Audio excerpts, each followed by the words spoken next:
نبی نے فرمایا کاش میری ماں زندہ ہوتی. ماں کا خاص طور پر منشن کیا. میری ماں کیوں کہ باپ کو تو دیکھا ہی نہیں اور ماں کو دیکھا ہے 6 سال. Assalamu alaikum. Welcome back to my channel. My name is Sheikh Khalid. I love to invite you to subscribe and join my channel. تم سب بچے بیٹھے ہو. والدین کو اپنی جنت بنا لو, ماں باپ کو اپنی جنت بنا لو, ان کی دعا لے لو. میرے نبی نے فرمایا کاش میری ماں زندہ ہوتی. ماں کا خاص طور پر منشن کیا. میری ماں کیوں کہ باپ کو تو دیکھا ہی نہیں اور ماں کو دیکھا ہے 6 سال. میری ماں زندہ ہوتی اور میں عشاء کی نماز کے مصلی پہ کھڑا ہوتا اور میرے گھر سے میری ماں کہتی محمد, تو میں ماں کے لیے نماز توڑ دیتا. میرا نبی کہہ رہا ہے.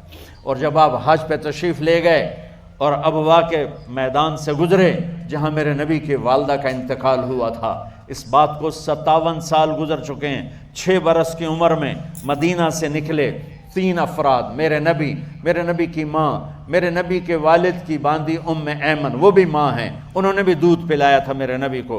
2 مائیں ہیں, ایک دودھ پلانے والی, ایک پیدا کرنے والی, اور ایک میرے نبی ہیں. جب ابوا کے پہاڑوں میں پہنچے تو اچانک ہارٹ اٹیک سے حضرت آمنہ 25 سال کی عمر میں انتقال فرما گئیں. اور میرے نبی نے اتنا اس کا غم لیا. 6 سال کا بچہ, میں سن 2000 میں وہاں گیا تھا, میرے آنسوں نہیں رکنے کو آ رہے تھے کہ کہاں میرے نبی کی ماں کو اللہ نے اٹھایا.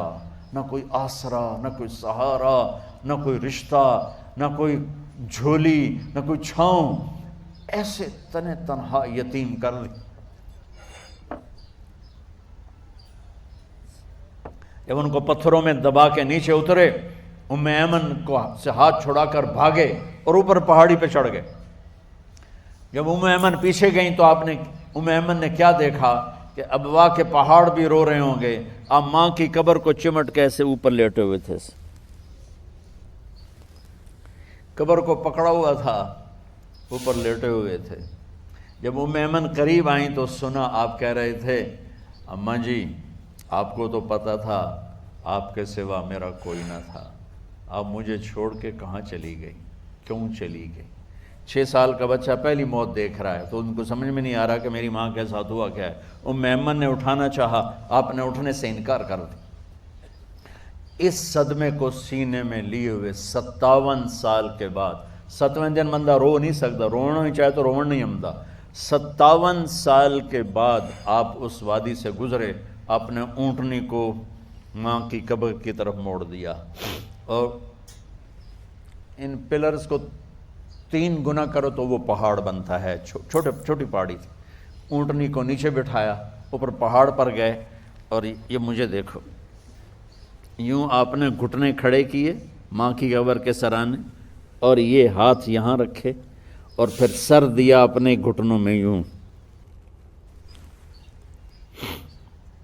پھر رونا شروع کیا. اتنا روئے, اپریل کا مہینہ تھا, دھوپ سر پہ پڑ رہی تھی, ہم تو ٹھنڈی دھوپ میں بیٹھے ہیں, شدید دھوپ میں بیٹھے تھے. اور اس کنڈیشن میں یہ بچوں کا سٹائل ہوتا ہے, جب لمبا رونا ہو تو وہ یوں بیٹھتے ہیں سر اندر دے کر.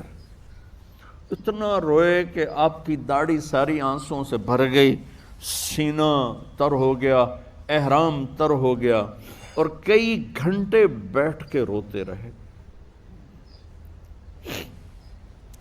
2 جہان کے سردار ہو کر تمنا کر رہے ہیں کاش اماں تو زندہ ہوتی, تو مجھے کہتی محمد میں تیرے لیے نماز توڑ دیتا.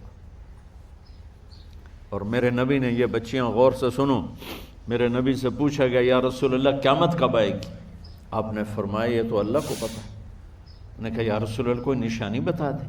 تو آپ نے فرمایا جب بچیاں ماؤں کو ذلیل کریں گی تو قیامت آ جائے. جب بیٹیاں ماؤں کے ساتھ بدتمیزی کریں گی اور ماؤں کو ذلیل کریں گی تو قیامت آ جائے گی.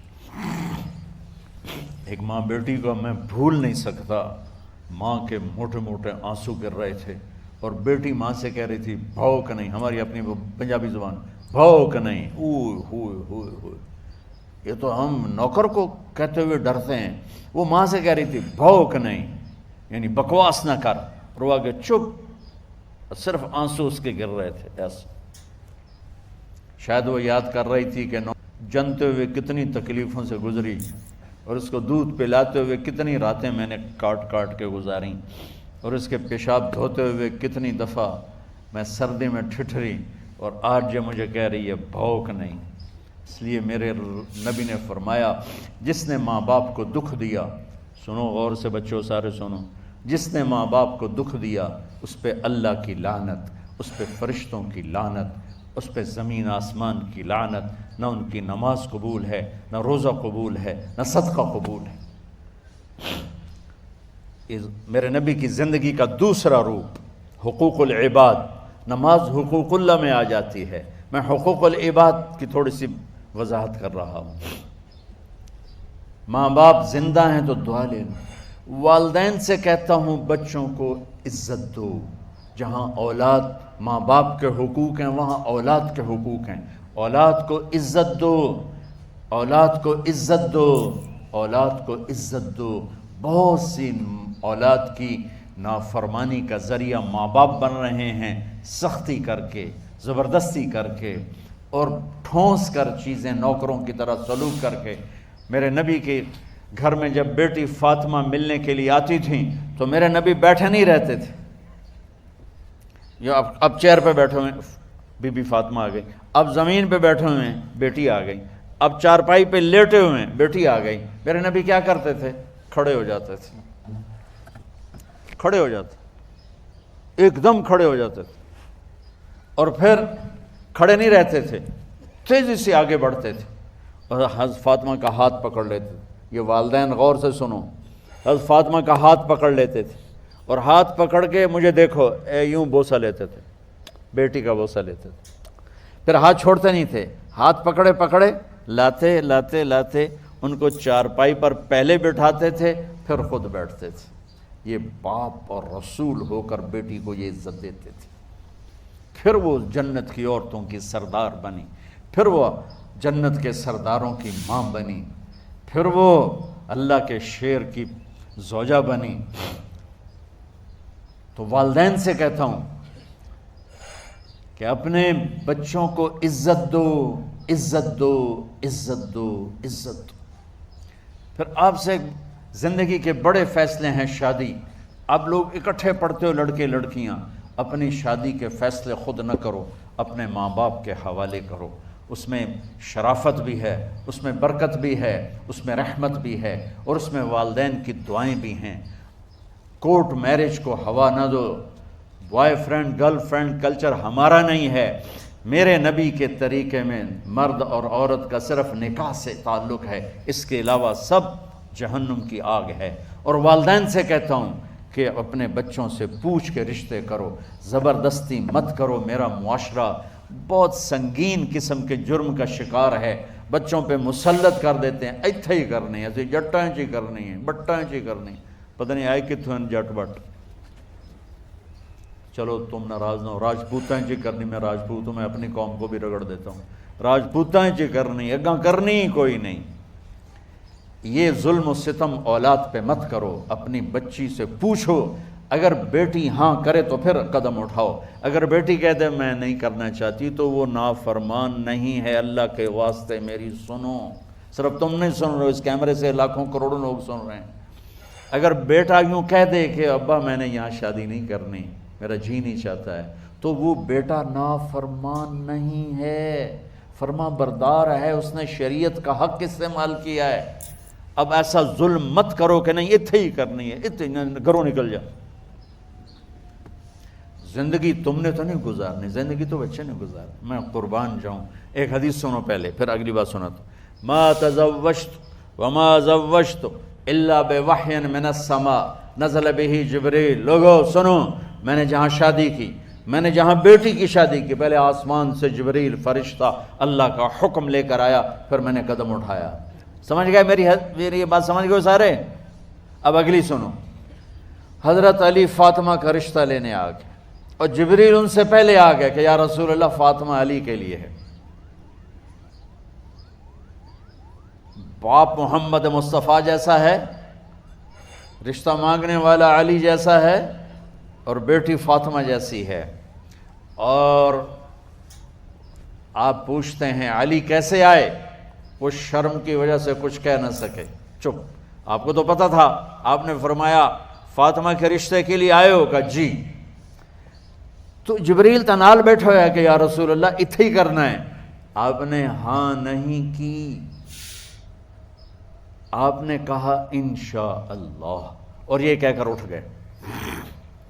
انشاءاللہ نبی کا ہاں ہی ہوتا ہے، لیکن جبریل کے آنے کے باوجود اور اللہ کے کہنے کے باوجود میرے نبی کو بھی پتہ ہے کہ یہ رشتہ یہاں کاتب تقدیر نے لکھ دیا ہے، لیکن امت کو سبق سکھانے کے لیے آپ گھر تشریف لے گئے۔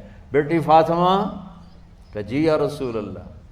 کہا علی کا رشتہ آیا ہے، میں ہاں کر دوں؟ سبحان اللہ۔ میں اپنے دیہاتی بچیوں پہ مجھے رونا آ گیا کہ جنہیں پتہ ہی نہیں ہوتا سانو کہیں دے نال بندے پہ جانور ہے یا انسان ہے۔ علی جیسا داماد، چلو علی کو چھوڑو، فاطمہ کو چھوڑو، جبریل آیا بیٹھا ہے، جبریل آیا بیٹھا ہے۔ اس کے بعد فاطمہ سے پوچھنے کی کیا بات؟ جبریل آ کر کہہ رہا یا رسول اللہ، اللہ کہہ رہا فاطمہ علی کے لیے ہے اور علی فاطمہ کے لیے ہے، اور پھر آپ کہتے ہیں بیٹی فاطمہ ہاں کر دو۔ ہماری تو آج کی بیٹیاں انکار نہیں کرتی، چپ کر کے گاں ماں اس طرح بن چھڑ دین کلے نال۔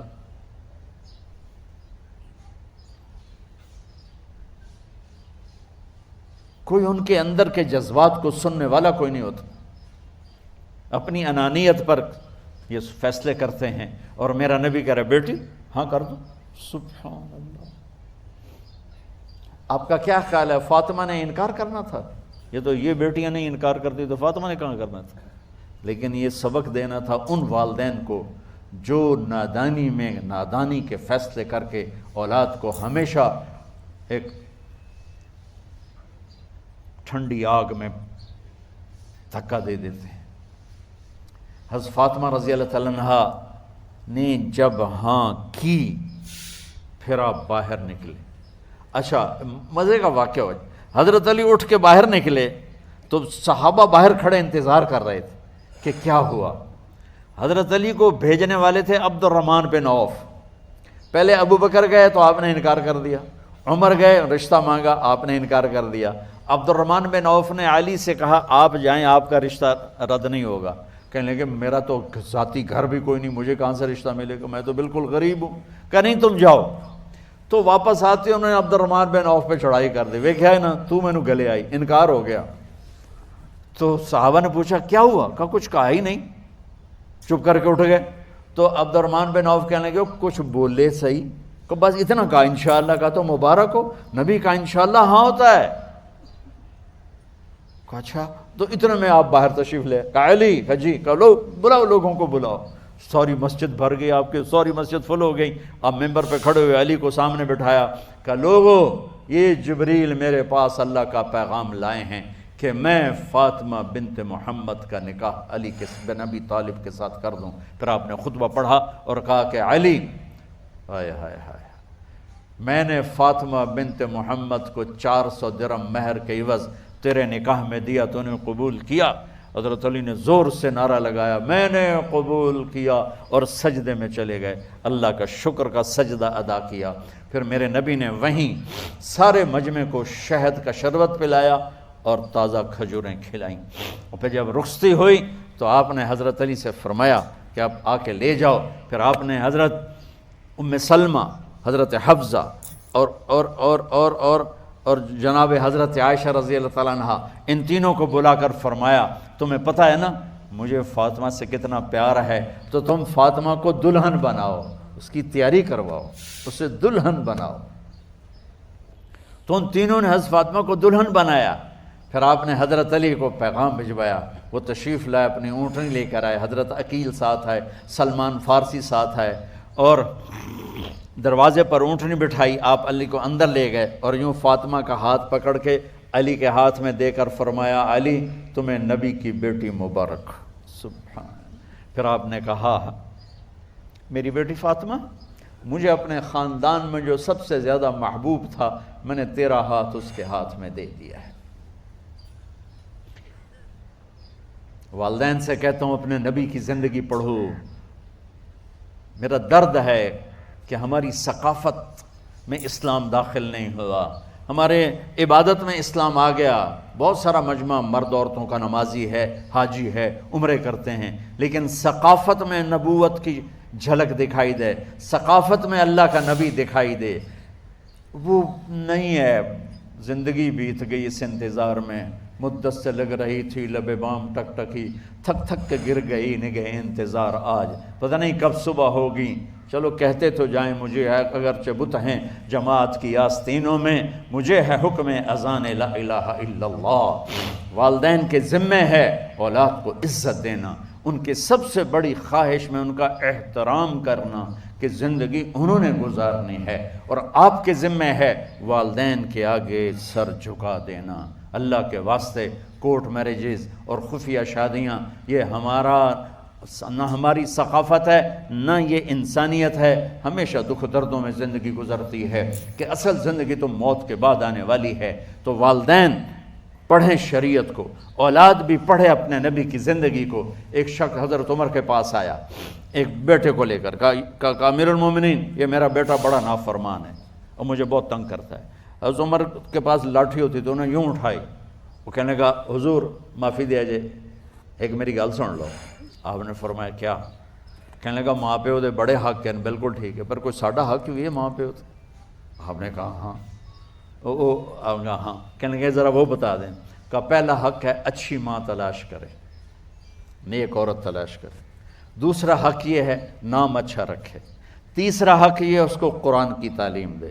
کہا جی پھر سن لو حضرت جی، میرے پیو کو پوچھو اس حبشی عورت نال شادی کر کے مینوں حبشی ماں دیتی، انہوں کوئی عرب ماں ہی نہیں لتی، میرا پہلا حق اس مارا ہے۔ دوسرا سن لو، اس نے میرا نام جولان رکھا ہے، جولان گندگی کے کیڑے کو کہتے کہ اس نے میرا نام جولان رکھا ہے۔ اور تری سن لو، اس آج تے مینوں قرآن دی شکل نہیں وکھائی، حضرت عمر ہوئی سوٹا او دے سر تے پھیر دے کہ پہلے تیری مالش کراں پھر ایدی کر سا۔ تو آج کے والدین بھی اپنی اولاد کے بارے میں بہت بہت بہت غافل ہیں، اور اولاد کا بھی حال یہی ہے، چونکہ ماں کیا ہے، باپ کیا ہے، اولاد کیا ہے، یہ شریعت، یہ قرآن بتاتا ہے۔